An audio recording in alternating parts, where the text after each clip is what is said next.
some big news has come out on the takeover of Manchester United. Rob Dawson, who's a very reliable source, was one of the first guys to break the 10-0 to United story. Very good source of information. Has confirmed that the Raine Group, the Glazers, are prioritising the full sale. This could be concluded next week in terms of not like the whole sale won't be done next week, but the second bids can be concluded next week, and then we'll really know the direction that the full sale is going. Romano has spoken about Qatar being the strongest bid. What's the situation on that? And also Fabrizio Romano went on the United stand today and gave a transfer update on, the positions we're looking at, goalkeeper, striker, are we getting a right back or not? Potential players we're looking at to be a striker and more. So I think today's video is going to be a really quick, good, informing video on everything you need to know as of now on the takeover and on the summer plans. And this information has come from the likes of Romano, Sky Sports and Rob Dawson of ESPN, so really reliable sources. So I feel like news has been a bit dead lately, and today we got some interesting news. So starting with the news on the takeover said by Rob Dawson. During meetings with potential buyers, it was explained to them in particular how the Glazers arrived at the $6 billion price tag. After the second stage of the process, interested parties will be invited to submit a new offer. So we know there was parties of an offer. Elliott Group, small minority stake offer. Sir Jim was reportedly around 4.3 billion, and Qatar is rumoured price was around 4.8 billion. Glazers are looking for at least another billion more from Qatar.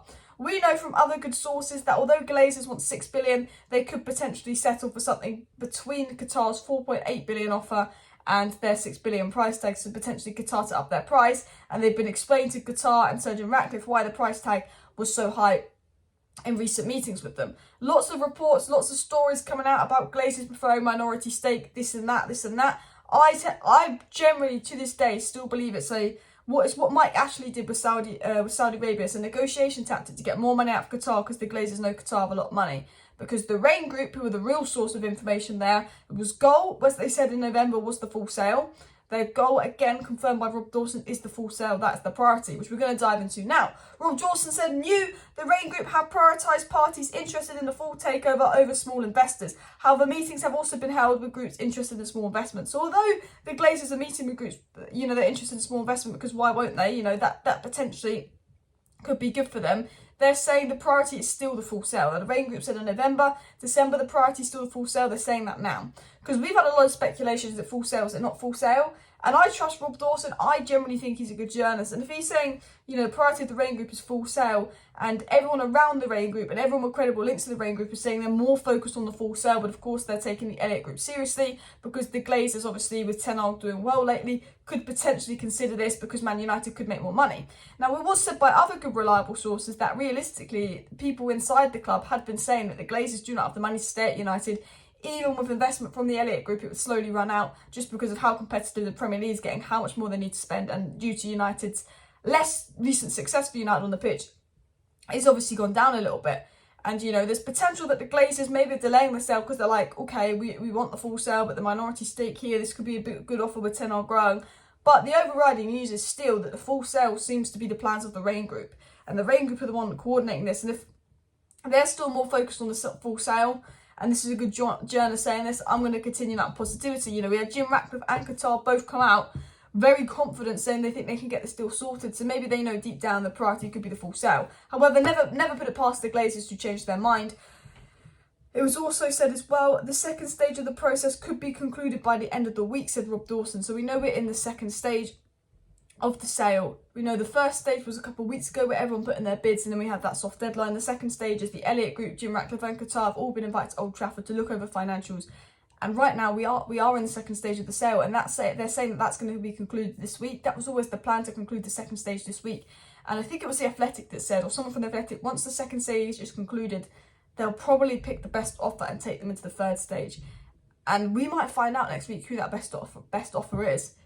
And whoever that best offer is, whoever that is invited into the third stage, is very likely to be the next owner of United. So we could really get some clarity in the next week or two of who it's going to be. You know how we kind of knew that we were going to get Ten Hag for a good kind of month, but there was always the potential Poch was there, but it seemed we were more focused on Ten Hag. It might be one of those where we know we're probably going to get them, but it won't be confirmed for maybe a month. But there might be a 2-week period where we knew we were getting Eriksen, but it wasn't confirmed. Or we knew we were getting Ten Hag, it wasn't confirmed. And we thought we were getting De Jong, and it wasn't confirmed, and we didn't get De Jong because something happened. And, I think it's one of those where in 2 weeks we could know who it's 90% going to be, and then just hope that the final details come together. Continue on as well, it was said that, this was from Fabrizio Romano, it was said that Sheikh Yassim feels that his bid is the best one in terms of investment into the club across all departments. So Romano again is confirming that, Sheikh Yassim believes his bid is the best. So we know the Glazers will give it to the best bid. The second bids are coming in. Qatar believe their bid's going to be the best. We know the Glazers want money. If Qatar, second round of bidding ends next week, put in the best bid, they're likely to become new owners of United, concluding that the Glazers want the full sale, which is what's been said today. So very, very positive news on the takeover. So happy with that. But let's dive into the transfer news, because obviously, the transfers is going to be impacted by who the new owners are. I think we could have a big transfer window with Qatar. I think top four, who we sell, will implicate the amount of money we have. But, there's always question marks. We know we want a striker, we know we want a midfielder, do we want a goalkeeper, do we want a centre-back, do we want a right-back? Well, this is what Fabrizio Romano had to say. He said, with Aaron Wan-Bissaka's resurgence, Manchester United are more likely to spend money on other positions, said Romano. So, we were looking at right-backs, we were interested in Frimpong. In January, it almost felt like Wan-Bissaka was going to go and we're going to get Frimpong in, and we just didn't want Wan-Bissaka. He's been fantastic. Romano said because Wan-Bissaka's been good, the focus might be on goalkeeper, midfielder striker rather than right-back midfielder striker. We know that midfielder striker is the priority, but that third priority that might have been right-back could potentially be another area like goalkeeper. Romano did speak about strikers because we had a lot of news on Victor Osimhen and Harry Kane lately, and it was said on Victor Osimhen that Romano said, I'm not sure 100 million euros would be enough to sign him. I think 100 million euros is 80 million pounds. I think Romano knows it's going to be like 100 to 150 million pounds to sign Victor Osimhen, because one, there's a shortage of strikers in Europe, so a lot of big clubs need a striker, so that inflates the price.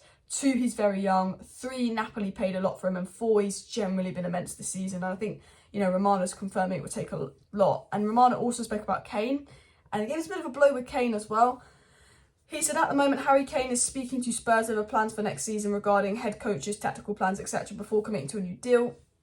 So we don't really know what's going to happen with Kane. I think Kane's waiting to see if they get Champions League or not. I think that's really what Kane's waiting to do. And I think our chance of getting Kane is if he renews a new deal or not. I think if he doesn't renew a new deal, United's the most likely club, but I think it's so dependent on Champions League. I think Victor Osimhen is so dependent on getting Qatar and having the money for that, and we know other targets like Vlahovic and Goncalo Ramos potentially in the loop as well.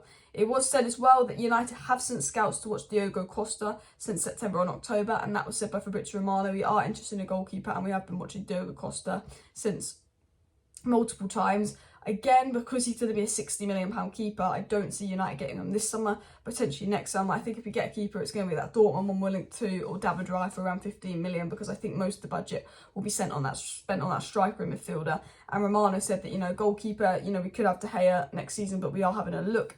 Romano also said on strikers that Goncalo Ramos, who is linked with United, has a release clause of 120 million euros, which is 100 million pounds. So any deal will be very difficult, as we saw in January with Enzo Fernandez. So he's saying, okay, look, Goncalo Ramos is another one if we don't get Kane or Osimhen, but look, his price tag will be difficult. I think because he's got 2 years left on this deal, because the player might push the move, United could maybe get something done for 70 million.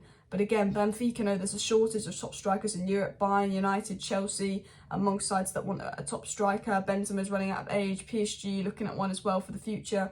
I think Benfica know they can inflate the price, and that's the worrying thing, that strikers are going for a lot more now, because we're in a sort of area where I feel like there's a lack of elite strikers at the moment. It was finally said by Sky Sports on this that United have cast a wide net over dynamic options, with the likes of Osimhen, Goncalo Ramos, Martinez, Vlahovic and Kudus all being assessed. So again, United are looking at strikers. And Romano did speak about strikers on the United stand today, which it could be. And Romano said it's too early to kind of know who United's number one striker priority is going to be. Kane and Osimhen are those who are the most heavy, but they've got to weigh out which is the most realistic. It's very early in the season. They haven't picked one target yet. And I think that's basically Romano saying once we know who the new ownership is, once we get to May time, I think there will be a striker that's the clear number one. I do think it's between Kane and Osimhen, but I think there'll be a striker that's clear number one. I think that'll be our most realistic option. I think United are looking at a lot of strikers. I think United are swaying towards 1 or 2 strikers, maybe more now, but I don't think we have that striker that we're 100% like, we're going for him, he's number one. I think we'll know that in summer. I think we'll know that when we get new owners. But anyway, I hope you found this video useful. It's an update on the takeover. It's an update on new owners, and I feel like everything we need to know. I thought this was quite a good video today, straight to the news, because I feel like the news has been a bit dead lately, but we actually got Glazers looking more at full sale, Romano keeping us up to date with transfers, because although transfer news is repetitive, and although it's not totally relevant because we're not near the transfer window, when you have Romano being like, okay, this is what's going on so far, so we have an idea of what to expect in the summer. So I hope you like this video. Smash a like, smash the subscribe. Thank you for watching. See you next time, and bye.